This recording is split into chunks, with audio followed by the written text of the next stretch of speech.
Class 12th वालों, अगले साल बोर्ड एग्जाम देना और अभी तक अगर एक भी चैप्टर नहीं कवर करा है ना फिजिक्स केमिस्ट्री मैथ्स का, तो भी कोई बात नहीं, ये वीडियो आपको ट्रैक पे लाके खड़ा कर देगी। लेकिन अब आपको यह समझना पड़ेगा कि यहां से अगर दोस्तों तुमने 1-2 महीने भी और वेस्ट कर दिए ना, तो शायद कोई टाइम टेबल, कोई स्ट्रैटेजी तुम लोगों को नहीं बचा पाएगा और उसके बाद तुम सीधा लैंड करोगे वो कंपार्टमेंट वाली कैटेगरी में। और मैं बता रहा हूं, उससे बुरी फीलिंग कुछ नहीं होती। इस बारी अनलकी रहे बहुत सारे बच्चे, क्योंकि चेकिंग खराब हुई। बहुत से बच्चे जो कि यार अच्छा स्कोर डिजर्व करते थे, उनकी भी कंपार्टमेंट आई, लेकिन उनको वो 1-1.5 महीने उस फेज से गुजरना पड़ा। और तुमको पता है वो न्यूज में हर जगह है, वो फीलिंग बहुत बुरी होती है। आप बाद में याद करोगे कि सर बोलते थे कि स्टार्टिंग से मेहनत कर लो, तो अभी भी लेट नहीं हुआ है दोस्तों। मैं तुमको एक 7 जुलाई से प्लानर देने वाला हूं, मैं तुमको दिखा देता हूं कि क्या क्या मैं तुमको इस वीडियो में प्रोवाइड करने वाला हूं। तो तुम लोगों को एक रियलिटी चेक मिलेगा सबसे पहले, जो कि तुमको बहुत ज्यादा जरूरी है भाई।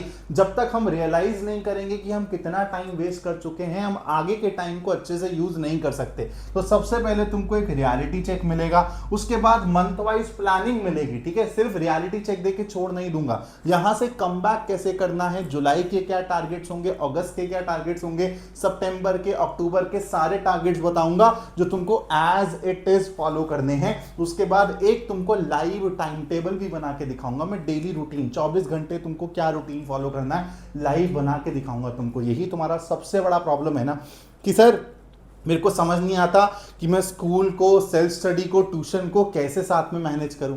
फिजिक्स केमिस्ट्री मैथ्स तीनों सब्जेक्ट सर इतने भारी हैं कि मेरे से टाइम नहीं मैनेज हो पा रहा है, सेल्फ स्टडी नहीं मैनेज हो पा रही है। तो सारी चीजें मैं तुमको लाइव एक सैंपल के थ्रू समझाऊंगा कि तुमको कैसे मैनेज करना है। तो सबसे पहले अगर इनमें से तुम्हारे कोई से भी कंसर्न्स है ना यार, तो इस वीडियो को पूरा देखना कि अभी तक कुछ भी नहीं पढ़ा है। तो यहां से तुम 7 जुलाई से क्या तुम लोग मंथली टारगेट्स फॉलो करोगे कि तुम्हारा टाइम से सिलेबस कंप्लीट हो जाए, अच्छे से प्रैक्टिस हो जाए, आंसर मिल जाएगा। उसके बाद टाइम टेबल चाहिए कि सर मेरे को ना समझ नहीं आ रहा कि कौन से महीने में कितने चैप्टर्स कवर करूं, या फिर सर मैं इवनिंग ट्यूशंस जाता हूं, स्कूल जाता हूं दोपहर में, मेरे पास टाइम ही नहीं बचता, तो उसका भी आंसर मिल जाएगा तुम लोगों को डेली रूटीन के थ्रू। और उसके साथ साथ कोई तुमको specific chapter, specific topics physics में, जैसे तुम्हारा कोई चैप्टर हो गया, फिर मैथ्स में कैलकुलस हो गया, तुमको मुश्किल लग रहा है, तो ये मुश्किल वाले एरिया से, टॉपिक से तुमको कैसे डील करना है, इनके लिए एक्स्ट्रा क्वेश्चन कहां से प्रैक्टिस करनी है, सब चीजें मैं तुमको बताने वाला हूं। तो चलो कहानी को शुरू करते हैं।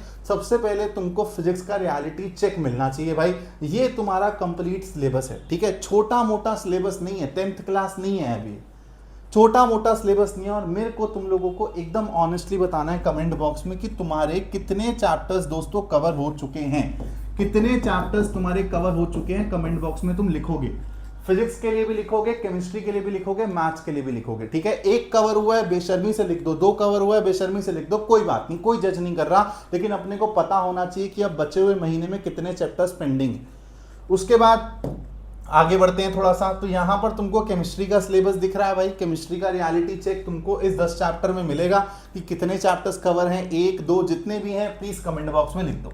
और ये रहा तुम्हारा मैथ्स का सिलेबस। मैथ्स का सिलेबस भी भाई काफी ह्यूज है, सिर्फ और सिर्फ ये 5 चैप्टर्स कवर करने के लिए 2.5 से 3 महीने लग जाते हैं यार। जुलाई में हम लोग ऑलमोस्ट एंटर कर चुके हैं, आप लोग समझो। उसके बाद अगस्त, सितंबर, अक्टूबर, नवंबर, तो 4 महीने ही बचे हैं, क्योंकि दिसंबर से बहुत प्रेशर आ जाता है। आप सीयूईटी के एग्जाम्स में भी बैठोगे, जेई के एग्जाम्स में भी बैठोगे, कॉलेज में भी तो एडमिशन लेना है ना, बोर्ड्स में भी अच्छा करना है, तो बहुत ज्यादा प्रेशर हो जाता है। अभी टाइम मैनेज नहीं हो रहा तो आगे कैसे होगा, इसलिए अभी के टाइम को अच्छे से यूज करना पड़ेगा, वाइजली यूज करना पड़ेगा। तो आप लोग सबसे पहले तो कमेंट में ये लिख के जाओगे कि कितने कितने चैप्टर्स आपके कंप्लीट है, ठीक है। अब मैं आपको बता रहा हूं कि आपका जुलाई का टारगेट क्या रहने वाला है। एज इट इज आपको इसको फॉलो करना है, जरा सा भी इधर उधर नहीं होना चाहिए। मैं आपको 7 जुलाई से एकदम फुल फ्लेजेड चालू करने के लिए बोल रहा हूं, लेकिन आपकी श्रद्धा पे है। आप 1 जुलाई, 2 जुलाई, 3 जुलाई से पहले अगर ये वीडियो देख लेते हो तो जब देख रहे हो अगले दिन से चालू करो यार, ताकि ज्यादा टाइम बचे। लेकिन दिस शुड बी देयर, आप लोगों को जुलाई के अंदर एनी हाउ एंड तक 4 चैप्टर्स कवर करने हैं फिजिक्स के, 3 चैप्टर्स कवर करने हैं केमिस्ट्री के एनी हाउ, और 4 चैप्टर्स ही कवर करने हैं मैथ्स के। तो ये आपका जुलाई का टारगेट रहना चाहिए फिजिक्स केमिस्ट्री मैथ्स का। 4 चैप्टर फिजिक्स के, 3 चैप्टर केमिस्ट्री के, 4 चैप्टर मैथ्स के। उसके बाद आप लोगों का अगस्त का टारगेट क्या रहेगा भाई, अगले 3 चैप्टर आप फिजिक्स में दोबारा कवर करोगे, अगले 3 चैप्टर ही केमिस्ट्री में करोगे और अगले 3 चैप्टर ही आप लोग मैथ्स में कवर करोगे। यानी कि एंड ऑफ द अगस्त तक मेरे फिजिक्स के 7 चैप्टर कवर हो जाने चाहिए, केमिस्ट्री के 6 चैप्टर्स कवर हो जाने चाहिए, मैथ्स के 7 चैप्टर्स कवर हो जाने चाहिए। अब ये चैप्टर्स कवर करने का मतलब क्या है, मैंने कमेंट्स पढ़े बहुत सारे कि सर चैप्टर कवर करने का मतलब ये है कि मैंने थ्योरी पढ़ ली, वन शॉट देख लिए मैथ्स के, आपके फिजिक्स के कहीं और से देख लिए, केमिस्ट्री कहीं और से देख लिए और एनसीईआरटी के सवाल लगा लिए, तो क्या मेरा चैप्टर कंप्लीट माना जाएगा? नहीं। आप लोगों ने सबसे पहले थ्योरी को सक्षम किया, वन शॉट्स देखे, जहां से भी आप पढ़ रहे हो थ्योरी आपने अच्छे से कवर करी। सबसे पहला स्टेप है एनसीईआरटी का हर एक एग्जाम्पल, हर एक सवाल करना। इसके बाद आप जोन सा भी क्वेश्चन बैंक फॉलो कर रहे हो, अगर आपने नहीं लिया तो मैं आपको रेकमेंड कर दूंगा, आप लोगों को क्वेश्चन बैंक एक पीवाईक्यू बेस्ड क्वेश्चन बैंक लेना है, तो आपको क्वेश्चन बैंक करना है, ठीक है। और उसके बाद आपको कॉम्पिटेंसी बेस्ड क्वेश्चंस भी करने हैं एक्स्ट्रा, ठीक है। ये चीज अभी के लिए मैं ऑप्शनल रख रहा हूं कि ये चीज हम लोग बाद में जाके भी कर सकते हैं, अक्टूबर नवंबर के बाद जाके भी कर सकते हैं, लेकिन ये एक आइडियल फ्लो रहेगा। इतना तो हर बच्चे को करना ही करना है।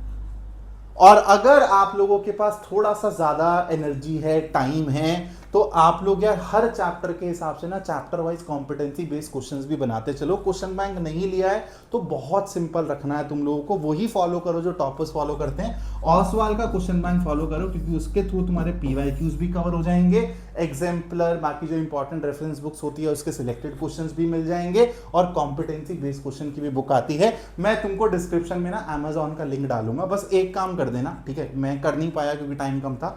उस लिंक को ओपन करना, डिस्क्रिप्शन वाले लिंक को ओपन करना तुम लोग, और देख लेना एक बारी कि तुम्हारा बुक्स का प्राइस क्या है, ठीक है। तुम्हारे 12th के क्वेश्चन बैंक का प्राइस क्या है, और उसके बाद तुम लोगों को ऑसवाल की वेबसाइट पे जाना है, इसका भी लिंक मैं डिस्क्रिप्शन में डाल दूंगा, ठीक है। ये एक तो 4 बुक अपने को लेनी है, 5 बुक्स लेनी है इन टोटल, मैं बता रहा हूं कैसे, और फिर आपको अमेजॉन से प्राइस कंपेयर करना है, ठीक है। इसको मैंने ऐड टू कार्ट कर दिया भाई, ये ऐड टू कार्ट हो गया, इसको कर दिया क्लोज। और उसके बाद यहां पर ही जाके आपको एक दिखेगा कॉम्पिटेंसी फोकस क्वेश्चन बैंक का सेशन, यहां पर आप लोगों को ये एक बुक दिखेगी जिसमें कंबाइंड, एक ही बुक है ये, इसके लिए अलग अलग बुक नहीं लेनी है, इसको भी मैं ऐड टू कार्ट कर देता हूं, ठीक है। तो यहां पर मेरा एक कॉम्पिटेंसी फोकस वाला क्वेश्चन बैंक हो गया, और ये 4 बुक्स हो गई जिसमें मेरे पीवाईक्यूज हो जाएंगे। अब आप लोगों को चेकआउट करने से पहले यहाँ पे प्राइस ये फाइनल नहीं है, आप लोगों को कूपन लगाना है स्कोर अप 12। देखो आप लोगों का फायदा होना चाहिए, तो जहां से भी आपको सस्ती बुक मिल रही है ना, आप लोग वहां से लेना please.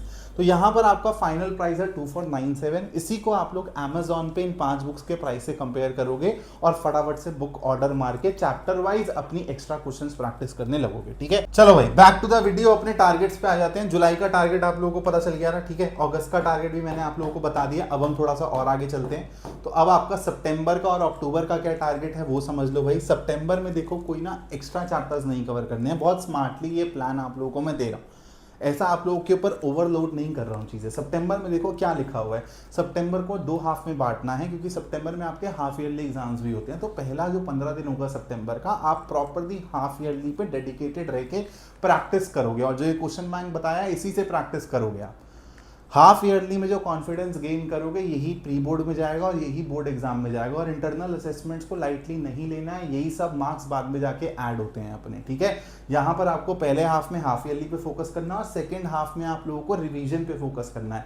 Second half revise the covered syllabus again, क्योंकि यार फिजिक्स केमिस्ट्री मैथ्स 12th के हिसाब से ना छोटे छोटे सब्जेक्ट्स नहीं है भाई, आपको कॉम्पिटेंसी बेस्ड क्वेश्चंस भी साथ में करते हुए चलने हैं। तो अगले 15 दिन आप लोग और PYQs competency based questions practice करके इन 7 चैप्टर्स को ना एकदम क्लोज कर दो। मतलब इन 7 चैप्टर्स से अब किसी भी तरीके का अच्छा सवाल अगर आपसे पूछ लिया जाए तो आप लोग बना पाओगे, इतना बढ़िया तरीके से इसको क्लोज करना है अपने को। उसके बाद आते हैं अक्टूबर में। देखो अक्टूबर को भी मैंने 2 फेजेस में बांटा हुआ है। 20 अक्टूबर तक क्या करोगे भाई, यहाँ पर थोड़ी सी पेस तुमको बढ़ानी पड़ेगी दोस्तों। अब तुम अगले 3 चैप्टर्स कवर करोगे फिजिक्स के, यहाँ पे अगले 2 चैप्टर्स कवर करोगे केमिस्ट्री के, और फिर नेक्स्ट 3 चैप्टर्स कवर करोगे मैथ्स के।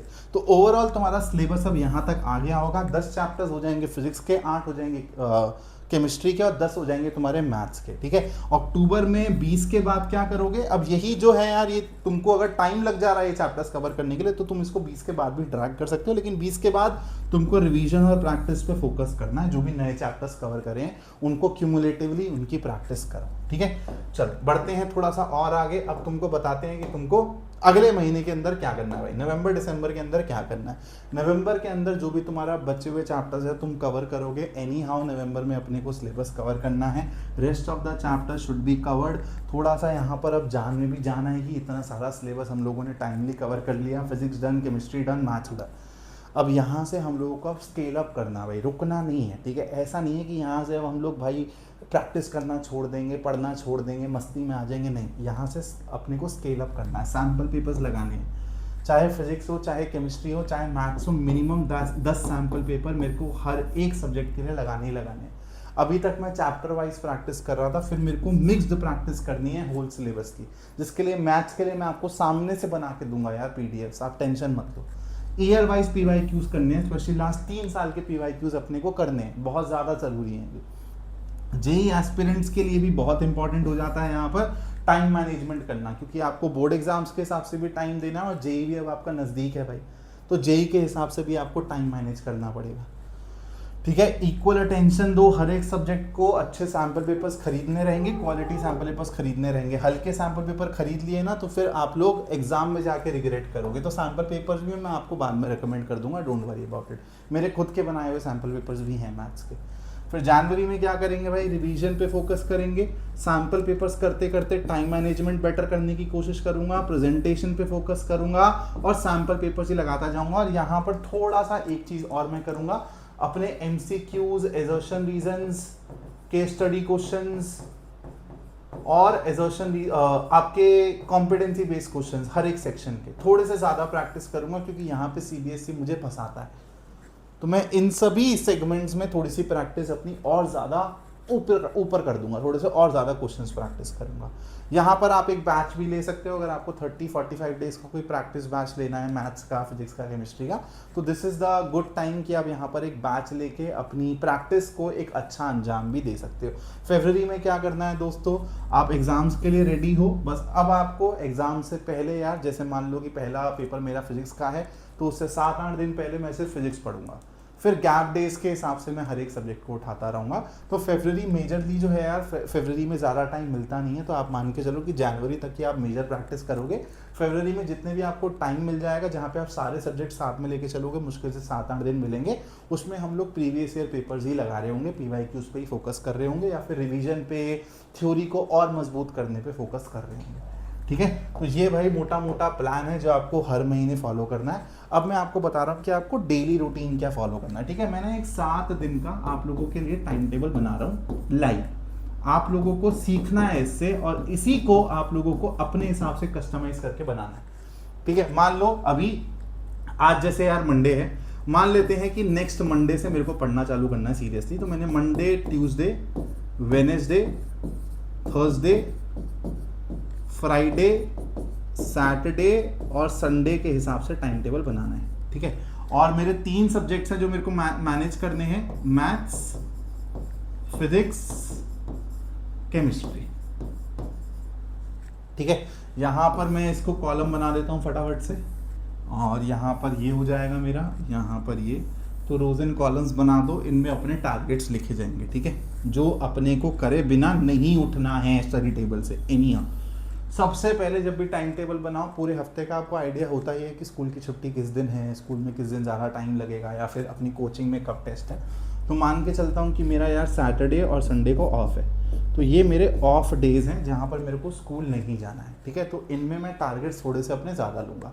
अब मान लो कि जैसे मैं एक स्टूडेंट हूँ, मैं सैम्पल आपको बता रहा हूँ, आपको अपने हिसाब से कस्टमाइज़ करना है। जैसे मान लो मैंने मैथ्स में 2 चैप्टर कवर करे हैं, फिजिक्स में भी 2 करे हैं और केमिस्ट्री में 1 किया, ठीक है। तो अब मैं अगले हफ्ते का टाइम टेबल कैसा बनाऊंगा, मैं मंडे को अपना मैथ्स लूँगा और मैथ्स का मैं 3rd चैप्टर की थ्योरी पढ़नी चालू करूँगा, ठीक है। 1 शॉट देखूंगा, एनसीईआरटी से पढ़ूंगा, कोचिंग जा रहा हूँ तो वहाँ से पढ़ूंगा। और जिस दिन मैं मैथ्स पढ़ रहा हूँ, जैसे स्टार्टिंग मेरी मैथ्स से हुई, तो मैं ट्राई करूँगा कि मैं फिजिक्स को इस दिन छोड़ दूँ, ठीक है। इस दिन फिजिक्स में नहीं पढ़ूँ, या फिर अगर फिजिक्स में करना भी है तो बस मैंने 15-20 मिनट्स का एक बैठक लगा ली, जिसमें मैं सवाल भी प्रैक्टिस कर सकता हूँ, या फिर पिछले दिन जो पढ़ा था वो मैं रिवाइज भी कर सकता हूँ, ठीक है। और यहाँ पर केमिस्ट्री के लिए भी आप एक बैठक लगा लो, केमिस्ट्री में आपका 1 चैप्टर कवर था, तो केमिस्ट्री का आप 2nd चैप्टर उठा के इसकी भी थ्योरी पढ़नी चालू कर दो। अब इस पर्टिकुलर वीक में ना देखो, एक हफ्ते में एक ही चैप्टर उठाना है आपको, एक चैप्टर से ज़्यादा नहीं उठाना है। तो अब आप कॉन्टिन्यूसली इसी चैप्टर की थ्योरी पढ़ते रहोगे, नोट्स बनाते रहोगे, टॉपिक वाइज क्वेश्चन लगाते रहोगे, अपने क्वेश्चन बैंक से भी और एनसीईआरटी से भी। एनसीईआरटी में भी टॉपिक वाइज क्वेश्चंस होते हैं, एग्जांपल्स, फिर एक्सरसाइज करोगे, फिर आपकी बैक ऑफ द एक्सरसाइज होती है। सिमिलर क्वेश्चन बैंक का भी आपका पूरा का पूरा है, तो वहां से भी आप ऐसे ही सवाल लगाओगे। तो ट्यूजडे को मैं एक काम करूंगा, मैं मैथ्स का 3rd चैप्टर का ही थ्योरी कंटिन्यू करूंगा, पढ़ता रहूंगा। यहां पर अब केमिस्ट्री को मैं स्किप कर दूंगा, तो केमिस्ट्री को मैं इसकी थ्योरी आगे नहीं बढ़ाऊंगा दोस्तों। यहां पर या तो मैंने ऑलरेडी जो मंडे को पढ़ा था मैं वो रिवाइज करूंगा, या तो पुराना कोई रिवाइज करूंगा, या फिर प्रैक्टिस करूंगा कुछ, ठीक है। यहां पर मैं फिजिक्स का नेक्स्ट चैप्टर उठा लूंगा, 3rd चैप्टर उठा लूंगा जैसे। और आपको क्या लग रहा है सर यहाँ पर एक एक 2-2 घंटा पढ़ना है? यहाँ पर मेरे को पता है तुम स्कूल गए हो भाई, तुम स्कूल से आओगे, फिर शायद तुम कोचिंग भी जाओगे, तो 7-8 बजे के बाद ही सर 2 घंटे मिलेंगे, उसमें मैं कैसे मैनेज करूं? तो मैं तुमको बहुत ज्यादा पढ़ने को थोड़ी ना बोल रहा हूँ, यहाँ पर तुमको एक 45 मिनट्स का सेशन लगाना है बस। फिजिक्स तुमको 15 मिनट पढ़ने को बोल रहा हूँ, तो 60 मिनट होगा। केमिस्ट्री के लिए भी यहाँ पे 45 मिनट। तो तुम लोगों को मोटे मोटे तौर पे 90 और ये 105, तो 105-120 मिनट, मतलब 2 घंटे के अंदर ही तुम लोग सारे के सारे सब्जेक्ट्स मैनेज कर सकते हो। जिस दिन तुम स्कूल जा रहे हो उस दिन की बात कर रहा हूं मैं। अब तुमको एक फ्लो समझ आ गया होगा कि 2 चैप्टर्स को मैं मेजर तरीके से पढ़ूंगा, जिसमें मैं थ्योरी कवर करूंगा, और एक चैप्टर को मैं थोड़ा सा पुराना रिवाइज करूंगा, 15-20 मिनट की ही सिटिंग दूंगा। जैसे यहाँ पर अब मैं मैथ्स को पॉज करके 15 मिनट का यहाँ पर या तो 2 दिन में जो पढ़ा है उसको रिवाइज करूंगा, या फिर इनसे रिलेटेड सवाल लगाऊंगा। फिजिक्स के 3rd चैप्टर को मैं कंटिन्यू करूंगा, और केमिस्ट्री के मैं 2nd चैप्टर की थ्योरी कंटिन्यू करूंगा। अब बेस्ट केस सिनेरियो ये हो जाएगा कि आप किसी भी चैप्टर को फ्राइडे तक 100% थ्योरी के साथ कंप्लीट कर दो। क्वेश्चंस की बात नहीं कर रहा, थोड़े थोड़े एग्जांपल्स कर दिए एनसीईआरटी से, लेकिन फ्राइडे तक आपने इन चैप्टर को जो चालू किया था, आपने इनकी थ्योरी बहुत अच्छे से कवर कर ली। नहीं भी होता तो कोई बात नहीं, सैटरडे तक मान के चल रहा हूं कि 100% तुम लोग थ्योरी को कवर कर दोगे। इन चैप्टर्स कवर हो गया भाई, लेकिन सिर्फ अभी थ्योरी कवर हुई है। पूरा चैप्टर कवर करने के लिए सवाल भी लगाने पड़ेंगे, तो संडे आप रख लो एनसीईआरटी के सवाल लगाने के लिए। और उसके बाद नेक्स्ट वीक में जब एंटर करोगे तो स्टार्टिंग के 3-4 दिन तुमको सिर्फ और सिर्फ क्वेश्चन बैंक से इस पर्टिकुलर चैप्टर के सवाल लगाने हैं, पीवाईक्यूज करने हैं, कॉम्पिटेंसी बेस्ड क्वेश्चंस करने हैं। नेक्स्ट 3-4 दिन एनफ है। तो मतलब मोटे मोटे तौर पे 9 से 10 दिन के अंदर तुम्हारा हर एक चैप्टर तुम इस तरीके से कंप्लीट कर सकते हो। इतना बढ़िया टाइम टेबल है, यू विल गेट एडिक्टिव। तुमको टाइम टेबल बनाने की जरूरत नहीं पड़ेगी, एक बारी बस तुमको एक कला आ जाए, दिस इज कला, दिस इज आर्ट। तुम 2 हफ्ते 3 हफ्ते इस तरीके से टाइम टेबल बना के एक एक करके चैप्टर जब उड़ाते चले जाओगे ना, अपने आप ही कॉन्फिडेंस गेन होगा, टाइम टेबल बनाने की जरूरत तक नहीं पड़ेगी, दिमाग में सब कुछ फ्रेम्ड होगा कि क्या करना है। बस अब दिक्कत ये है कि तुमको सीरियस होना पड़ेगा। मैं भी तुमको कंटेंट दे रहा हूँ 1st चैप्टर का, तुमको 1 शॉट दिया मैथ्स का, उसके बाद कॉम्पिटेंसी बेस्ड क्वेश्चन का रहते हैं, बढ़िया लेक्चर डाले हैं तुम्हारे लिए, लेकिन तुम लोगों ने देखे ही नहीं है, व्यूज ही नहीं है। तो मतलब बच्चे पढ़ना ही नहीं चाह रहे हैं, अभी वो सीरियसनेस ही नहीं आई है। 2nd चैप्टर का 1 शॉट भी जल्दी डालने का सोच रहा हूँ, लेकिन तुम पढ़ने के लिए रेडी नहीं हो यार, तो एज अ टीचर हमें भी डिमोटिवेटेड फील होता है। और तुम ही सपोर्टर हो भाई, मेरे जैसे छोटे टीचर के तो तुम ही सपोर्टर हो। हम लोग मार्केटिंग में पैसा नहीं डाल सकते हैं। तो आप लोगों से रिक्वेस्ट है, विनती है कि प्लीज चैनल पे आप लोग एक्टिव रहिए, पढ़ते रहिए, सब्सक्राइब करके रखिए चैनल को। इतना अच्छा कंटेंट मैं किसके लिए बना रहा हूँ अगर तुम देखोगे ही नहीं यार। शायद 2 महीने 3 महीने 4 महीने अगर इसी तरीके से एंगेजमेंट रहा तो यार शायद मैं भी चैनल बंद कर दूंगा और किसी बड़ी ब्रांड के लिए पढ़ाना पड़ेगा, और वहां पे तुमको पता है इंडिपेंडेंस मिलती नहीं है, सिर्फ पैसों के लिए करना पड़ता है। तो रिक्वेस्ट यही है कि सीरियस हो जाओ, पूरी जान लगा दूंगा। मैथ्स में एक नंबर भी कहीं पे तुम्हारा नहीं कटेगा। तुम लोगों को जितनी क्वेश्चंस चाहिए, जैसी प्रैक्टिस चाहिए, सब कुछ तुमको इस चैनल पे मिलेगी प्रीमियम कंटेंट के साथ। बस तुम लोग सीरियस हो जाओ, चैनल को सब्सक्राइब करके रखो, अपने दोस्तों को वीडियो शेयर करो। Thank you so much for watching this video. जय हिंद, this is Gagan Makkar signing off now.